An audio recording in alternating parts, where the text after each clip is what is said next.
અરવલ્લી જિલ્લામાં પોલીસના જવાનોનો વધુ એક દારૂકાંડ સામે આવ્યો છે। પોલીસ સ્ટેશન હેઠળ કામ કરતા 2 ટીઆરબી અને 1 જીઆરડી જવાનની મોટી કરતૂતનો પર્દાફાશ થયો છે। ધનસુરાના કોલવડા ગામની સીમમાં જીબડાલામાં દારૂ ઝડપાયો હતો, જેમાં 2 ટીઆરબી અને 1 જીઆરડી જવાન અને 1 ખાનગી માણસે મળીને પકડાયેલો દારૂ ગાયબ કરી દીધો।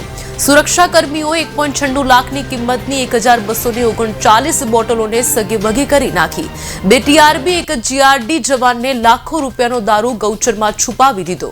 દારૂ પકડવા મામલે કાર્યવાહી કરવાના બદલે જીપ ચાલક સાથે તોડ કરી નાખ્યો। ઘટનામાં 2 સુરક્ષાકર્મીઓની ધરપકડ કરી લેવામાં આવી છે। જીપ ચાલક 1 ટીઆરબી અને 1 ખાનગી માણસ ફરાર છે।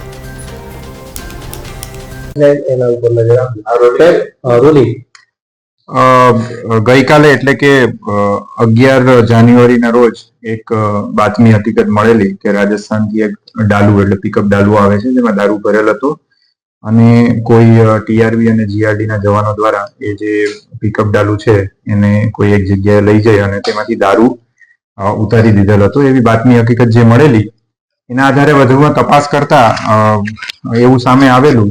પૂછપરછ કરી બધાનો રોલ કોલ લેવામાં આવ્યો, જેટલો પણ સ્ટાફ હતા એનો, અને સઘન પૂછપરછ બાદ જે ટીઆરબી અને જીઆરડી ના જવાનો હતો એમાં સામે ચાલીને એ લોકોએ જે પોતાની વાત છે એ કબૂલી છે કે ગઈકાલે 11/1/2025 ના રોજ આવી ઘટના બની હતી, જેમાં 2 ટીઆરબી ના જવાનો અને 1 જીઆરડી નો જવાન છે એ અને 1 કોઈ અન્ય ઈસમ છે, એવી રીતે 4 જણાએ આ જે આખી ઘટના છે એને અંજામ આપેલો હતો અને ટોટલ લગભગ